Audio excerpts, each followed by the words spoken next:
أعوذ بالله من الشيطان الرجيم.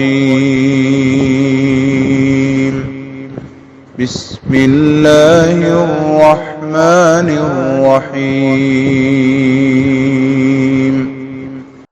السلام علیکم ورحمۃ اللہ وبرکاتہ۔ سورہ صاد آیت نمبر 41 سے 44۔ ان الحمد للہ والصلاة والسلام علی رسول اللہ اما بعد۔ اعوذ باللہ السمیع العلیم من الشیطان الرجیم من ہمزہ ونفخہ ونفثہ۔ واذکر عبدنا ایوب اذ نادى ربہ انی مسنی الشیطان بنصب وعذاب۔ ارکض برجلک ھذا مغتسل بارد وشراب۔ ووهبنا له أهله ومثلهم معهم رحمة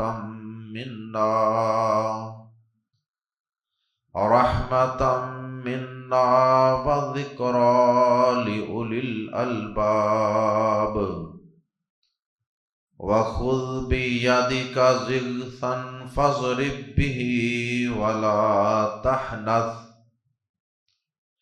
إنا وجدناه صابرا نعم العبد إنه أواب۔ اللہ رب العزت نے اپنے پیارے پیغمبر جناب محمد الرسول اللہ صلی اللہ علیہ وسلم کی تسلی اور آپ کی ڈھارس بندھانے کے لیے، اور اسی طرح آپ کے امتیوں میں سے قیامت تک دعوت دین کا کام کرنے والے داعیان حق کے لیے اللہ پاک نے قرآن مجید میں جگہ جگہ اپنے سابقہ انبیاء کرام کے تذکرے کیے ہیں، اپنے ایمان والے اور اپنے پسندیدہ بندوں کے تذکرے کیے ہیں، ان کی سیرت و کردار کو بار بار ریمائنڈ کروایا ہے، ریکال کروایا ہے، یاد دہانیاں کروائی ہیں، کیونکہ ان واقعات کو پڑھ کے ایمان تازہ ہو جاتا ہے اور انسان کا مورال اپ ہو جاتا ہے۔ گزشتہ آیات میں ہم دو اللہ رب العزت کے جلیل القدر پیغمبروں کے ذکر اور تذکرے کی تفصیلات پڑھ چکے ہیں، ایک حضرت داؤد علیہ السلام اور ایک حضرت سلیمان علیہ السلام، جو حضرت داؤد کے لخت جگر تھے۔ اب اللہ رب العزت نے اپنے ایک تیسرے پیغمبر کا ذکر خیر فرمایا ہے اور بطور خاص ان کی صبر و استقامت کا تذکرہ فرمایا ہے، اور وہ ہیں حضرت ایوب علیہ السلام۔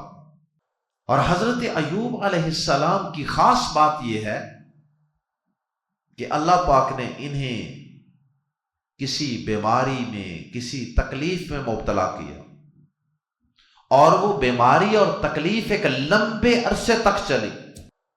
جب بیماریاں لمبی ہو جایا کرتی ہیں تو پھر آزمائشیں شروع ہو جاتی، اور پھر پتہ چلتا ہے انسان کے ایمان کا اور انسان کی مستقل مزاجی اور استقامت کا۔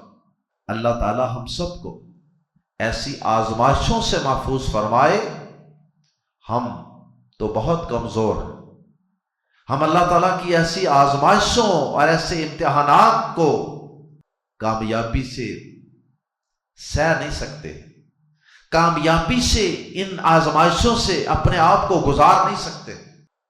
لیکن بہرحال اگر اللہ پاک اللہ نہ کرے اگر کبھی کسی مومن بندے پر ایسی آزمائش آ جائے، بیماریاں لمبی ہو جائیں، تنگ دستیاں پرولانگ ہو جائیں، تو پھر ایسے حالات میں حضرت ایوب علیہ السلام کی زندگی ایک روشن مینار کی حیثیت رکھتی ہے۔ حضرت ایوب علیہ السلام کا ذکر خیر تفصیل سے ہم اس سے قبل کئی صورتوں میں پڑھ چکے ہیں، اور بالخصوص سورہ انبیاء۔ بہرحال یہاں دوبارہ اللہ پاک نے اپنے اس عظیم بندے اور جلیل القدر پیغمبر کا ذکر خیر فرمایا۔ حضرت ایوب علیہ السلام جب بیمار پڑے، بیماری لمبی ہو گئی، تو آپ کا جو سورس آف انکم تھا، کھیتی باڑی تھا یا جو بھی کچھ تھا، وہ سارا کچھ ختم ہو گیا، اور بیوی بچے بھی آہستہ آہستہ ساتھ چھوڑ گئے۔ پتہ نہیں کتنی بیویاں تھیں، اللہ بہتر جانتا۔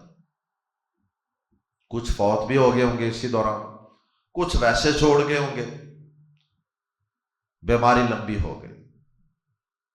لیکن حضرت ایوب علیہ السلام اللہ کی خاص رحمت سے صبر کا مظاہرہ کرتے رہے،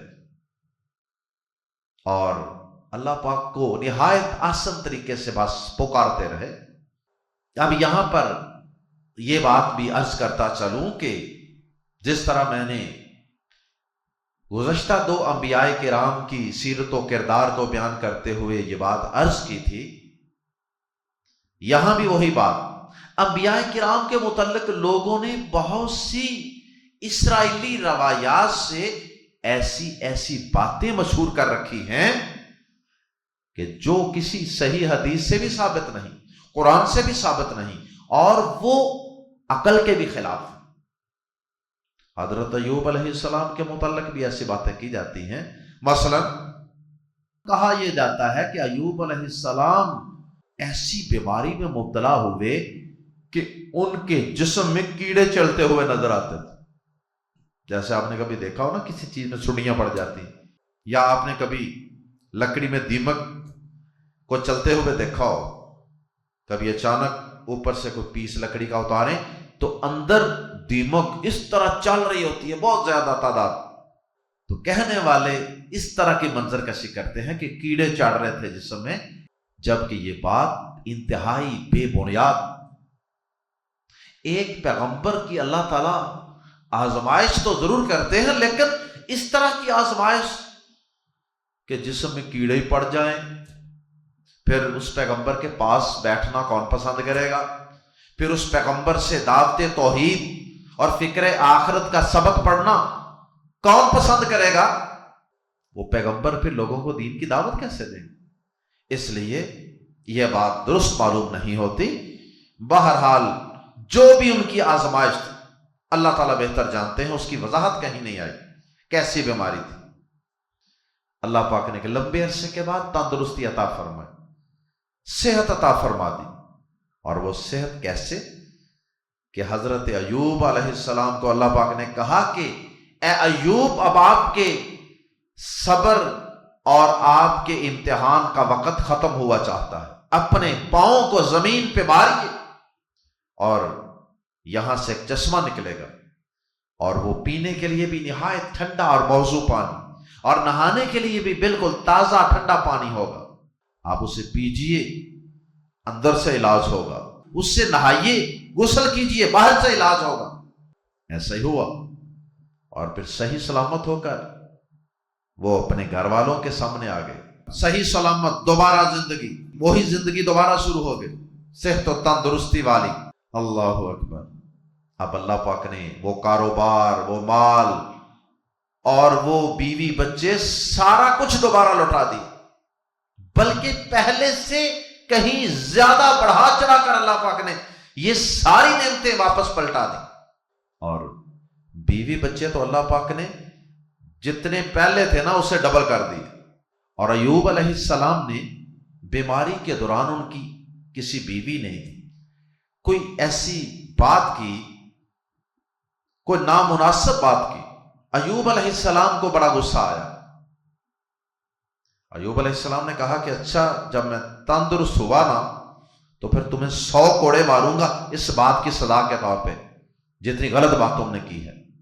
جب بیمار پڑے رہے تو وہ بیوی خدمت کرتی رہی بہت زیادہ. اب ایوب علیہ السلام پریشان ہوئے کہ اس نے میری اتنی خدمت کی ہے تو میں نے اس کو 100 کوڑے مارنے کی قسم اٹھا لی ہے. اللہ پاک نے آسمان سے فتویٰ جاری کر دیا، اے ایوب پریشان نہ ہو، آپ گھاس پھوس کا، تنکوں کا ایک مٹھا بنائیں، ایک گٹھا بنائیں، اور 100 کوڑے مارنے تھے نا تو وہ ممکن ہے کہ 100 یا 100 سے زیادہ ہی تنکے ہو، تو وہ ایک مٹھا تنکوں کا جمع کر لیں اور وہ آپ ایک دفعہ مار دیں، ایک دفعہ اس طرح اپنی بیوی کو لگا دیں تو وہ آپ کی قسم پوری ہو جائے گی. ہم آپ کو یہ فتویٰ دیتے ہیں، قسم آپ کی پوری ہو جائے گی. قسم کو توڑنا نہ، قسم کو پورا کرنا طریقہ ہم بتا دیتے. اللہ اکبر. یہ ہے واقعہ حضرت ایوب علیہ السلام. اس کے بعد پھر اللہ پاک نے 6 نبیوں کا، 5 اور 1 6 نبیوں کا مزید ذکر کیا ہے، لیکن وہ انتہائی اختصار سے.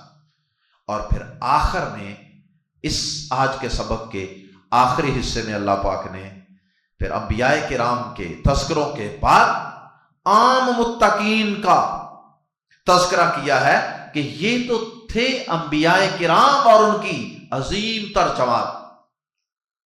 کسی کے ذہن میں یہ بات نہ آ جائے کہ یہ تو نبی تھے، ہمارا کیا بنے گا؟ اللہ پاک نے کہا ہاں انبیاء کرام کے پیروکاروں آؤ، میں تمہیں خوشخبریاں سناتا ہوں. اگر تم بھی میرے ان نبیوں اور میرے پیغمبروں کی پیروی کرو گے، ان کے نقش قدم پر چلو گے، تو تمہارے لیے بھی کل قیامت کے دن جو میں نے مقام اور صلہ اور بدلہ تیار کر رکھا ہے وہ بھی کم نہیں ہے. اور پھر اللہ پاک نے جنت کی کچھ عظیم نعمتوں کا تذکرہ فرمایا متقین اور انبیاء کرام کے پیروکاروں کے لیے. آئیے قرآن مجید کے الفاظ میں پڑھتے ہیں.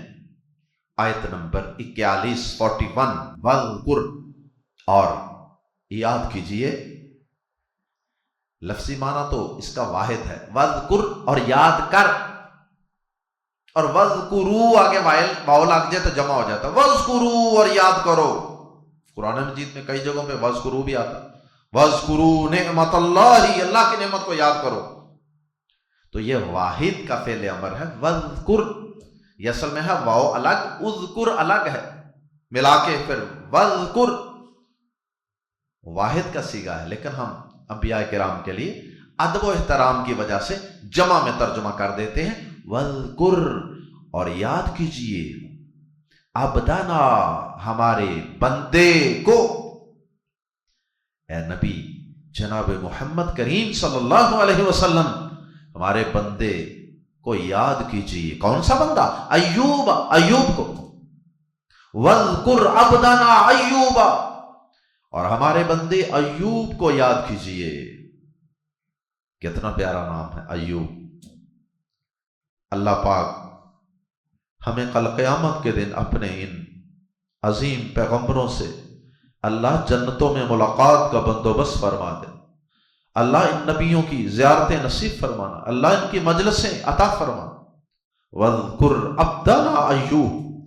اللہ پاک نے انداز کتنا پیارا اختیار کیا ہے. ہمارے بندے ایوب کو یاد کیجئے. ہمارے بندے، کتنا پیار کا انداز ہے. اللہ ہمیں بھی اپنے بندوں کو شامل فرما دے. اذ نادا، یاد کیجئے سے مراد کے ان کا واقعہ جو پہلے بھی کئی دفعہ بیان کیا جا چکا، اس کو ذہن میں لائیے. اذ نادا، جب اس نے پکارا، ربہ، اپنے رب کو، جب اس نے اپنے رب کو پکارا. اللہ اکبر. انی، کہ بے شک مجھے، انی کی چھوٹی یا بھی مجھے کا معنی دے رہی ہے، اور آگے مسنی کے آخر میں بھی چھوٹی یا وہ بھی مجھے کا معنی دے رہی ہے۔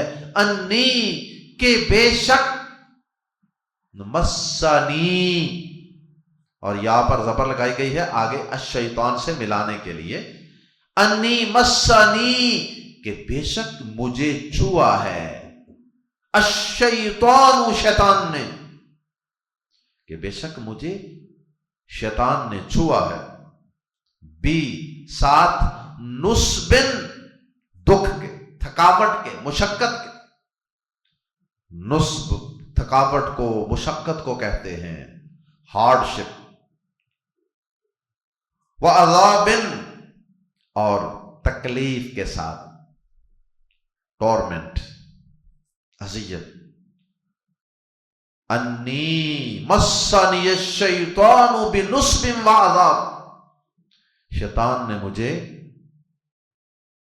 نصبن کی تنوین کی وجہ سے ہم ترجمہ کر سکتے ہیں بڑے دکھ کے ساتھ چھوا، بڑی مشقت کے ساتھ چھوا ہے، اور عذاب اور بڑی تکلیف اور اذیت کے ساتھ چھوا، اور اس کا سادہ ترجمہ یوں بھی کر سکتے ہیں کہ ان چیزوں کے ساتھ چھوا ہے کی بجائے یوں بھی ترجمہ کر سکتے ہیں انی مسنی الشیطان، کہ شیطان نے مجھے پہنچائی ہے، بنصب وعذاب، بڑی مشقت، بڑا دکھ اور بڑی تکلیف۔ سوال یہ پیدا ہوتا ہے کہ کیا تکلیف، بیماری، اذیت، تنگ دستیاں، یہ ساری چیزیں کیا شیطان کی طرف سے ہوتی؟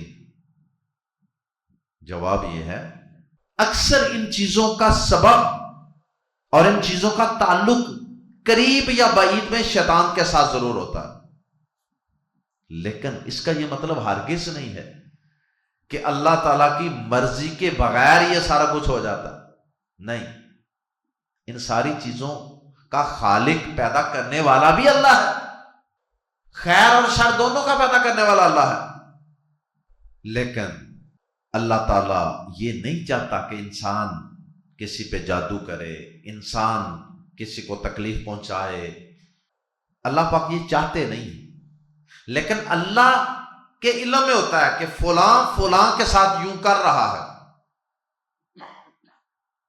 اللہ پاک امتحان کی وجہ سے اسے زبردستی نہیں روکتا۔ جادوگر جو جادو کرتے ہیں دوسروں پر ان کے گھر اجاڑنے کے لیے، تو جادو اللہ کی تخلیق ہے، لیکن اللہ پاک نے اسے کفر قرار دیا، حرام قرار دیا، آزمائش کے لیے۔ اللہ پاک اگر کوئی کسی پر جادو کرنا چاہ رہا ہے تو اللہ پاک کرنے دیتے ہیں کہ کر لے، میرے پاس آنا ہے نا، پھر قیامت کے دن بتاؤں گا، تمہارا بھی امتحان ہے، جس پر کر رہے اس کا بھی امتحان ہے کہ وہ کیا کرتا ہے جادو میں۔ جادو کے جواب میں وہ بھی جادو تو نہیں کرتا۔ بہرحال یہ ساری چیزیں، بیماریاں، تنگ دستیاں، فراوانیاں، بلائیاں، برائیاں، ہر چیز، اچھائی برائی، سب کا خالق اللہ ہے۔ اللہ کی مرضی کے بغیر کچھ نہیں ہوتا، لیکن اللہ کی رضامندی برے کاموں میں نہیں ہوتی۔ تو خیر یہ جو ایوب علیہ السلام کو بیماری لگی تھی، یہ تو خیر اللہ کی طرف سے تھی، آزمائش تھی، لیکن یہ حضرت ایوب علیہ السلام کی سمجھداری، فہم و فراست اور دینی بصیرت ہے کہ وہ ان بیماریوں اور تکلیفوں کی نسبت یا اپنی طرف کر رہے ہیں یا شیطان کی طرف کر رہے ہیں، اللہ کی طرف نہیں کر رہے۔ یہ حسن ادب ہے، اور جتنے بھی انبیاء ہیں، صالحین ہیں، وہ اپنے اوپر آنے والی کسی پریشانی، تکلیف، آزمائش کی نسبت یا اپنی طرف کرتے تھے، اپنے نفس کی طرف کرتے تھے، اور یا پھر شیطان کی طرف کرتے تھے، اللہ پاک کی طرف نہیں کرتے تھے۔ اللہ اکبر۔ مثالیں قرآن مجید سے چند مثالیں سماعت فرمائیے۔ حضرت ابراہیم علیہ السلام کا ذکر ہے نا سورہ شعراء میں، وہاں اللہ پاک کی کئی تعریفیں انہوں نے بیان کی، تو اس میں حضرت ابراہیم علیہ السلام نے ایک بات یہ بھی کی تھی، وَإِذَا مَرِضْتُ فَهُوَ يَشْفِينِ، اور جب میں بیمار ہوتا ہوں وہ شفا دیتا۔ یہ نہیں کہا کہ جب وہ مجھے بیمار کرتا ہے، بیمار ہونے کی نسبت اپنی طرف کی، جب میں بیمار ہوتا ہوں شفا وہ دیتا ہے۔ اللہ اکبر۔ حضرت یوشع بن نون کا واقعہ سورۃ الکہف میں، حضرت موسیٰ علیہ السلام کے جو خادم تھے حضرت خضر سے ملاقات کے لیے جا رہے تھے، تو اللہ پاک نے ایک نشانی بتائی تھی مچھلی کا نکلنا باسکٹ میں سے، لیکن بھول کے بتانا یوشع بن نون بھول کے۔ حضرت موسیٰ علیہ السلام نے پوچھا ہاں بھائی وہ مچھلی کدھر ہے جو لے کر آئے تھے ہم ساتھ، بھوک لگی ہے لاؤ نکالو۔ تو انہوں نے کیا کہا تھا حضرت یوشع بن نون نے؟ انہوں نے کہا تھا اوہو مجھے یاد آیا کہ وہ مچھلی تو فلان جگہ پہ نکل گئی تھی، وہ پانی میں چلی گئی تھی نکل کے، میں تو آپ کو بتانا بھول ہی گیا۔ اور اس بات کو انہوں نے کس طرح بیان کیا؟ فرمایا وَمَا أَنسَانِيهُ إِلَّا الشَّيْطَانُ أَنْ أَذْكُرَهُ، مجھے یہ بات کسی نے نہیں بلائی مگر شیطان نے، شیطان نے مجھے بلا دیا کہ میں وہ مچھلی کا آپ سے ذکر کروں کہ وہ نکل گئی ہے، شیطان کی طرف نسبت کی۔ اللہ اکبر۔ اسی طرح صحیح مسلم میں ایک حدیث ہے، جب ہم نماز شروع کرتے ہیں نا اللہ اکبر کرتے ہیں تو سورۃ الفاتحہ پڑھنے سے پہلے جہاں سبحانک اللہم پڑھتے ہیں اکثر لوگ، اللہم باعث بینی پڑھتے ہیں، وہاں اور دعائیں بھی ہیں احادیث میں۔ صحیح مسلم میں ایک لمبی دعا اور وہ دعا یہ ہے وجہت وجہی للذی فاطر السماوات والارض، یہاں سے شروع ہوتی ہے، لمبی دعا ہے، حسن المسلم وغیرہ میں بھی یہ دعا موجود ہے، دعاؤں کی کتاب میں۔ اللہ اکبر۔ ضمناً عرض کرتا چلوں کہ بعض لوگوں نے اس دعا کو نماز کی نیت بنا لیا، کئی اکثر لوگ تو پنجابی میں نیت کرتے ہیں، حالانکہ نیت تو دل کے ارادے کا نام ہے، پنجابی میں اپنی زبان میں نیت کا تو قرآن و حدیث میں کوئی تصور ہی نہیں ہے۔ بہرحال ہمارے بر صغیر میں یہ طریقہ زیادہ چلتا ہے، پاک و ہند وغیرہ میں، اس علاقے میں، کہ لوگ زبان سے نیت کرتے ہیں نماز کی اور اپنی زبان پنجابی میں کرتے ہیں، 2 رکعت نماز، 4 رکعت نماز۔ اور کئی لوگ جو تھوڑے سے پڑھے لکھے ہیں انہوں نے کیا کیا کہ انہوں نے اس کی بجائے جب لوگوں نے کہا کہ بھائی نماز ساری عربی میں اور دعا پنجابی میں کہاں سے آ گئی، انہوں نے پھر کتابوں میں یہ لکھ دیا کہ نماز کی نیت، اور نماز کی نیت میں انہوں نے یہ دعا لکھ دی، اس کے شروع میں انی لگا کے انی وجہت وجہی للذی فاطر السماوات والارض حنیفا وما انا من المشرکین، اس قسم کے الفاظ۔ میں تحدیث نعمت کے طور پہ ایک واقعہ عرض کرنے لگا ہوں، مجھے اس دعا کے متعلق ایک واقعہ یاد آ گیا۔ جب میں میٹرک کا سٹوڈنٹ تھا، ہمارے استاد محترم انگلش کے استاد تھے، لیکن وہ عالم دین بھی تھے، امام بھی تھے کسی مسجد میں، بہت نفیس آدمی تھے، ابھی بھی حیات ہیں، اللہ انہیں صحت والی ایمان والی زندگی عطا فرمائے۔ انہوں نے ہماری کلاس میں 1-2 لڑکوں کی ڈیوٹی لگائی تھی کہ وہ پہلا پیریڈ شروع ہونے سے پہلے وہ ساری نماز پڑھاتے تھے اور لڑکے پیچھے پیچھے دہراتے تھے تاکہ بچوں کو نماز اچھی طرح یاد ہو جائے۔ بہت اچھی کوشش تھی ان کی، اللہ ان کو جزائے خیر دے۔ تو وہ جو لڑکے جن کی ڈیوٹی تھی نا، وہ شروع یہاں سے کرتے تھے، نماز کی نیت انی وجہت یہ بھی پڑھاتے تھے، پھر اس کے بعد یہ دعا پڑھا کے پھر کہتے تھے اللہ اکبر، پھر پڑھاتے تھے سبحانک اللہم، اس طرح ہم سارے پیچھے پیچھے پڑھتے۔ تو اللہ پاک نے اپنے فضل سے اسی عمر میں میری ملاقات ایک عالم دین سے کروائی، اور وہ درس حدیث دیتے تھے ہمارے محلے کی مسجد میں۔ کسی کے ساتھ گیا، پیارے نبی صلی اللہ علیہ وسلم کی وہ حدیثیں پڑھ پڑھ کے، حدیث کی کتاب کھلی ہوتی تھی سامنے ان کے، وہ پڑھ پڑھ کے سناتے تھے، عربی پڑھتے تھے پر ترجمہ کرتے تھے۔ مجھے بڑی حدیث سے محبت ہو گئی، تو میں چونکہ وہ ڈیلی اس مجلس میں بیٹھتا تھا، وہ 10 منٹ کی 15 منٹ کی جو درس حدیث کی کلاس تھی، تو میں نے شیخ صاحب سے کہا کہ شیخ یہ اس طرح یہ نیت کی دعا جو ہے یہ درست ہے؟ انہوں نے کہا کہ نہیں، یہ حدیث میں موجود ہے دعا، لیکن وہاں لمبی ہے، اور یہ اللہ اکبر کے بعد ہے، اللہ اکبر سے پہلے نہیں ہے۔ وہ آپ کو اللہ اکبر سے پہلے پڑھاتے ہیں، جبکہ حدیث میں یہ اللہ اکبر کے بعد ہے۔ میں نے ان سے کہا کہ اچھا یہ مجھے ذرا حدیث دکھا دیں۔ انہوں نے مجھے اتنی بڑی حدیث کی کتاب لا کے اپنے گھر سے تھما دی، صحیح مسلم۔ میں آپ کو صحیح مسلم کی حدیث سنانے لگا تھا نا، مجھے وہ سارا منظر یاد آ گیا، اپنا اسٹوڈنٹ لائف کا یہ واقعہ یاد آ گیا۔ اب تو وہ عالم دین فوت ہو چکے ہیں، اللہ ان پہ کروڑوں رحمتیں نازل فرمائے، جنہوں نے ہماری رہنمائی کی اور ہمارے اندر تحقیق کا انہوں نے جذبہ اور جوش پیدا کیا اور ذوق اور شوق پیدا کیا تحقیق کا۔ بہرحال وہ میں حدیث لے کے گیا اپنے استاد محترم کے پاس۔ اللہ اکبر، اللہ ان پہ بھی راضی ہو جائے۔ پہلے تو میں نے ان کو زبانی ایک دن بتایا تھا، انہوں نے یہ بلکہ کہا تھا، مجھے یاد آیا کہ انہوں نے کہا تھا کہ بیٹا ہمیں اس کی حدیث دکھا دو۔ تو میں اگلے دن وہ حدیث کی کتاب اٹھا کے لے گیا۔ کلاس میں اتنی بڑی وہ درسی جو حدیث کی کتابیں ہوتی ہیں ان کا بڑا سائز ہوتا ہے، تو وہ میں نے جا کے دکھائی۔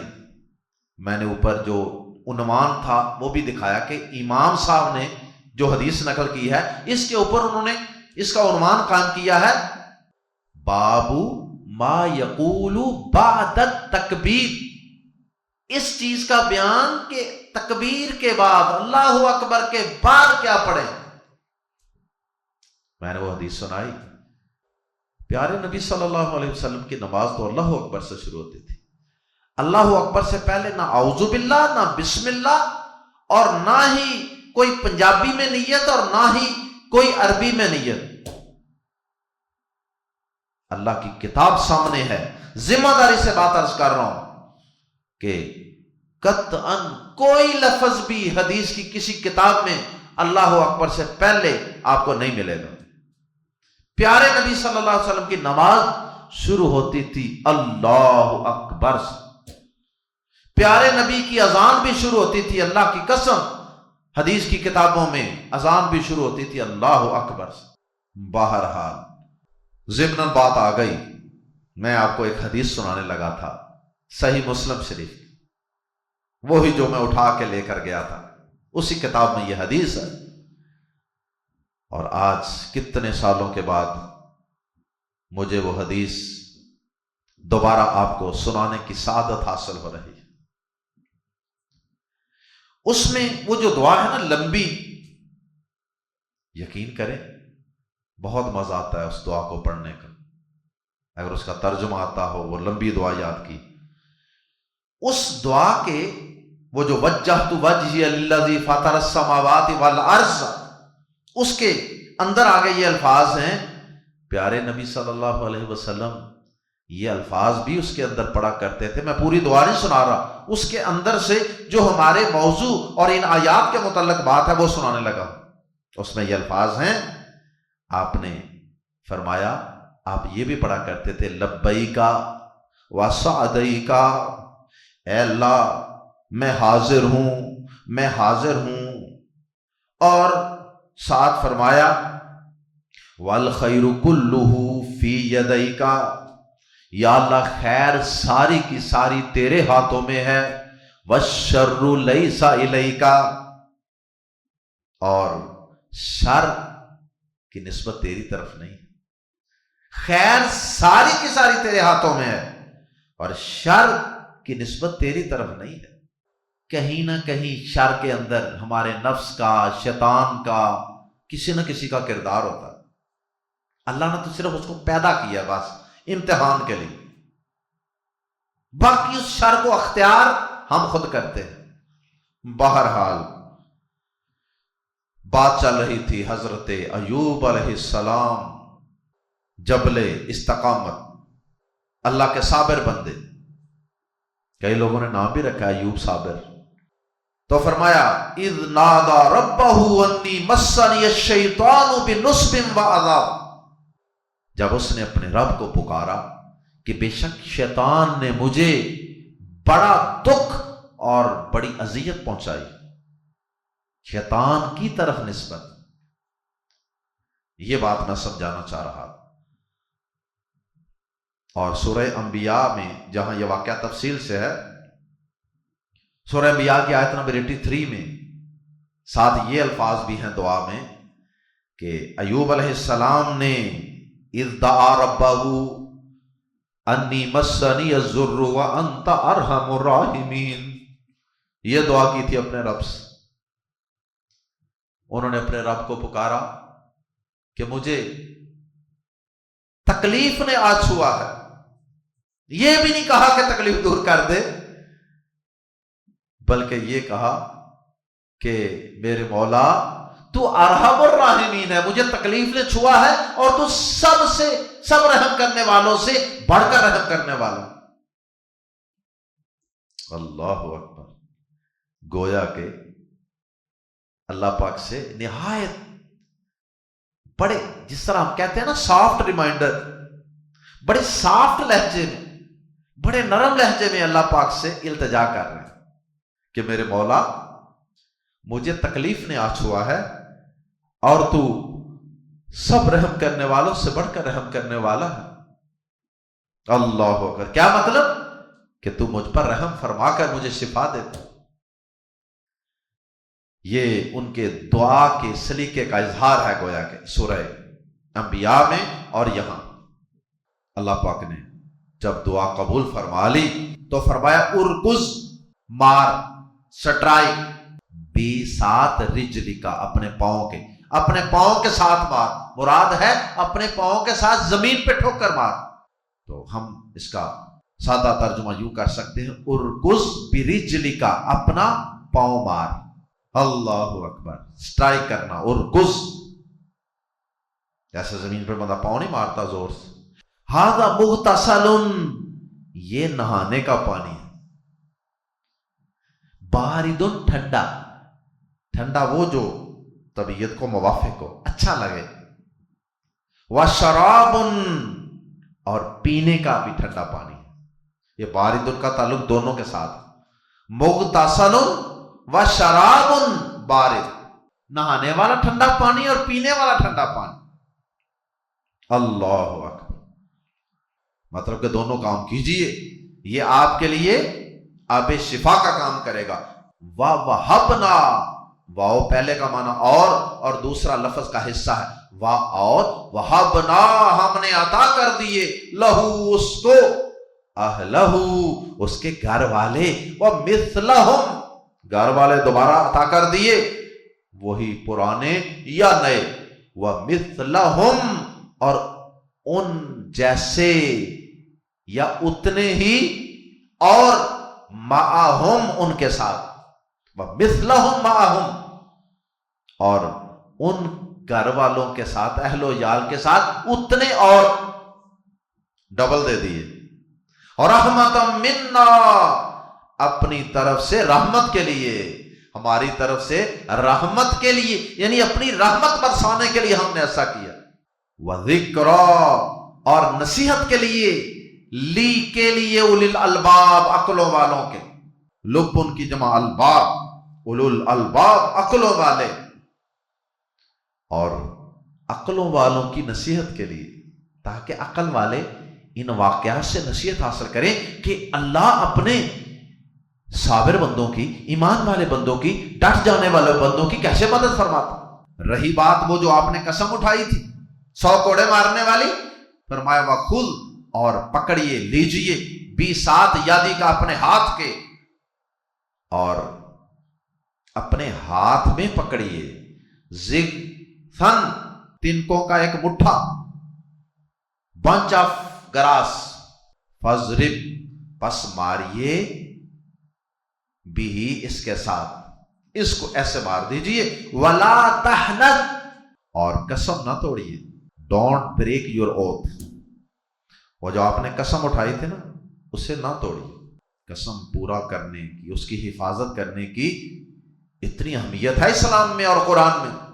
اللہ پاک نے باقاعدہ اسپیشل اپنی طرف سے ایک رستہ نکال دیا، فتویٰ جاری کر دیا ایوب علیہ السلام کے لیے کہ آپ یوں کر لیجئے، قسم آپ کی پوری ہو جائے گی، اور اس طرح آپ اس بیوی کو 100 کوڑے مارنے سے بھی بچ جائیں گے، قسم بھی پوری ہو جائے گی۔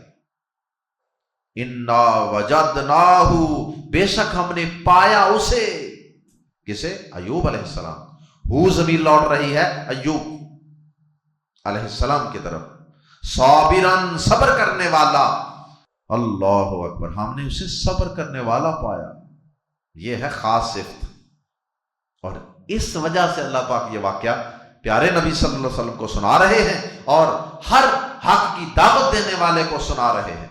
نعم العبد، بہت ہی اچھا بندہ تھا، بہت اچھا بندہ تھا، ایکسیلنٹ سرونٹ، نعم العبد، انہو اواب، یقیناً وہ بہت رجوع کرنے والا، بہت رب کی طرف پلٹنے والا، بار بار رب کی طرف رجوع کرنے والا، رب کی طرف پلٹنے والا۔ اور ہم ہیں کئی کئی دن، کئی کئی مہینے، کئی کئی سال رب کی طرف، رب کی کتاب کی طرف، رب کے گھر کی طرف پلٹتے نہیں۔ اللہ معاف فرمائے۔ اللہ تعالی ہم سب کو انبیاء کرام کی محبت نصیب فرمائے، ان کے نقش قدم پہ چلنے والا بنا دے۔ اللہ تعالی ہمیں ان کی زندگیوں سے، سیرت و کردار سے اپنی زندگیوں کو خوبصورت بنانے کی، اپنی زندگیوں کو مزین کرنے کی توفیق عطا فرمائے۔ سبحانک اللہم و بحمدک، اشہد ان لا الہ الا انت، استغفرک و اتوب الیک۔